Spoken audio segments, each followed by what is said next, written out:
morning mga kaborbot, other kite review na naman tayo. Ano nga ba itong nilalaman nito? So ito mga kaborbot ay glider kite. So parang variant din siya ng mga radar kite na tinatawag. So ito ay 4 meters at ito ay sold na mga kaborbot. Ang laki nito, tsaka may buntot. Pero ito, nabili na to ni Sir JX Tayanes ng Laguna. From 33k followers, 53k followers na tayo mga kaborbot. So salamat ulit dun sa mga viewers natin, sa mga followers natin na patuloy na nanonood sa Kaborbot. So, si Kuya Toto. So, naging cameraman ngayon si Kaborbot natin. Yun, no? At saka yung stars, mga Kaborbot, hindi gumagalaw yan. Napapansin ko, hindi gumagalaw yan. Ano yan pag magko-comment kayo, may send stars doon sa ibabaw, parang shooting star. Pindutin nyo. Mababa 500. Dapat mga 2k minimum.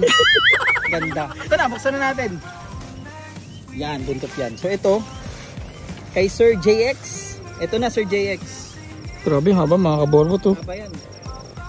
So ito mga kaborbot, nabuo na natin, di ba ang galing? Hindi nyo nakita yung binuo namin, sobrang bilis na kasing buuin. Ayun o. Ah! Nanga-atake siya mga kaborbot.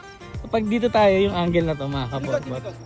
Ayan o, grabe yung angle niya. Ito lang yung binubuo sa kanya, ito lang. So ito lang mga kaborbot na bubuoy nyo dyan. Ito. Itong mismong rod natin sa likod, ito. Ay, simula dito, papunta lang doon. Tsaka tapos, ito. Tali natin. Tapos ito kasi mga kaborbot is nakakollapse itong dito. Nadugtong yan. So yun lang mga kaborbot. So ito mga kaborbot yung buntot niya. Meron siyang backpack ni Dora. Ito. Ang ganda, kulay red. Ay, kulay maroon pala. Colorblind kasi ako eh. Tsaka maganda dito, men, sa buntot nito kaborbot. Ayun lang.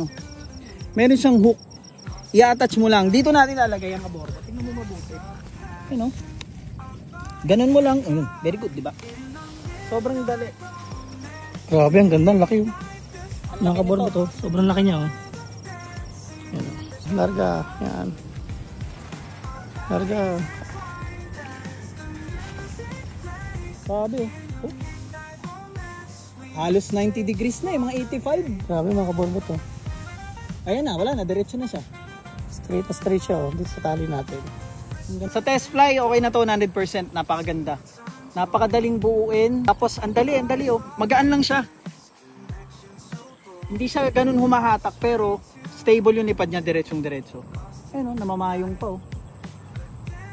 Grabe. 3.5 lang to, kaborbot? 3.5 lang yan. Para sa'yo, Sir GX, 5K na to. Add ka ng 1.5.